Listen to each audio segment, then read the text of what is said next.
সব ভালোবাসার গল্পে বড় বড় আয়োজন লাগে না, কখনো কখনো একটা ছোট্ট ঘর, দুটো মানুষ আর কিছু মুহূর্তই যথেষ্ট। এটাই আমাদের প্রথম অ্যানিভার্সারির গল্প। সকালে আমরা কেউই ভাবিনি দিনটা এভাবে শেষ হবে।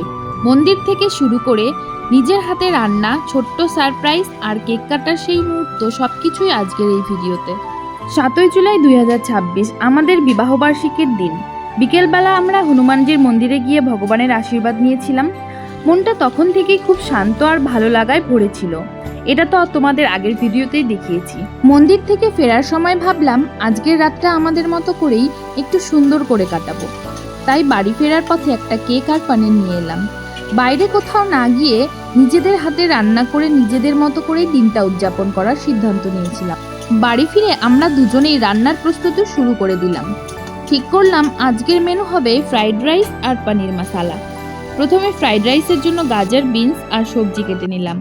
তারপর একে একে সবজিগুলো হালকা ভেজে রাখলাম এবং সাথে কিছু কাজু আর কিশমিশও ভেজে রাখলাম। ভাতও রান্না করে ছেঁকে ঠান্ডা করে নিয়েছিলাম। এরপর কড়াইতে তেল আর ঘি দিয়ে দিলাম। একে একে তেজপাতা, গোটা গরম মশলা ফোড়ন দিয়ে ভালো করে নেড়ে তার মধ্যে ভাত দিয়ে দিলাম। সাথে ভেজে রাখা গাজর, বিনস আর কাজু কিশমিশগুলো দিয়ে দিলাম। তারপর সেগুলোকে ভালোভাবে মিশিয়ে একটু চিনি, স্বাদ মতো নুন আর ঘি দিয়ে দিলাম। তারপর নাড়াচাড়া করে দেখলাম যে সুন্দর সুগন্ধ বেরিয়েছে। এভাবেই ধীরে ধীরে তৈরি হয়ে গেল আমাদের অ্যানিভার্সারির স্পেশাল ফ্রাইড রাইস। এরপর শুরু হলো পনির মশালার প্রস্তুতি। পেঁয়াজ, টমেটো, কাজু বাদাম, গোটা গরম মশলা, আদা, রসুন, কাঁচা লঙ্কা আর শুকনো লঙ্কা সব একসাথে হালকা ভেজে নিলাম। ঠান্ডা হওয়ার পর মিক্সিতে দিয়ে মসৃণ একটা পেস্ট বানিয়ে নিলাম। অন্যদিকে পনিরগুলো তেলের মধ্যে হালকা নুন আর সামান্য হলুদ দিয়ে ভালোভাবে ভেজে নিলাম। তারপর সেগুলোকে উঠিয়ে গরম জলে রেখে দিলাম যাতে নরম থাকে। তারপর কড়াইতে তেল আর সামান্য ঘি দিয়ে তেজপাতা, গোটা গরম মশলা দিয়ে কুচি করে কেটে রাখা পেঁয়াজগুলো দিয়ে সুন্দরভাবে লালচে হওয়া পর্যন্ত ভাজলাম। এরপর সেই আগে থেকে করে রাখা পেস্টটা দিয়ে পরিমাণ মতো লবণ, সামান্য হলুদ এবং সামান্য লঙ্কার গুঁড়ো দিয়ে ধীরে ধীরে কষাতে লাগলাম। তারপর সামান্য চিনি দিয়ে মশলাটা নাড়াচাড়া করতে লাগলাম যতক্ষণ না পর্যন্ত মশলাটা ভাজা হয় আর তার থেকে তেল ছেড়ে আসে। এরপর মশলার গন্ধ আর রং যখন একেবারে দারুণ হয়ে যায় তখন একটু জল দিয়ে আবার ফুটিয়ে নিলাম। এরপর আগে থেকে ভিজিয়ে রাখা পনিরগুলো দিয়ে রান্না করতে থাকলাম। শেষে কস্তুরি মেথি, ধনেপাতা, গরম মশলা আর সামান্য ঘি দিয়ে তৈরি হয়ে গেল আমাদের ঘরোয়া কিন্তু একদম রেস্টুরেন্ট স্টাইলের পনির মশালা।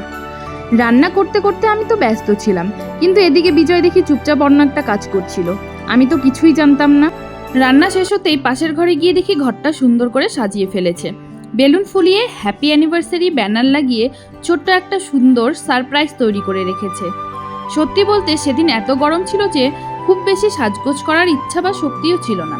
তবুও আমরা দুজন নিজেদের মতো করে তৈরি হয়ে নিলাম। আর সেই বিশেষ দিনটাকে সুন্দর স্মৃতিতে ভরিয়ে রাখাই ছিল আসল উদ্দেশ্য। তারপর শুরু হলো আমাদের ছোট্ট সেলিব্রেশন। দুজনে মিলে অনেক ছবি তুললাম, ভিডিও করলাম, হাসলাম আর মজাও করলাম। আশেপাশে পরিবারের কেউ ছিল না, তবুও একে অপরের সঙ্গটাই যেন সবচেয়ে বড় আনন্দ ছিল। তারপর আমরা কেক কাটলাম, একে অপরকে কেক খাইয়ে দিলাম।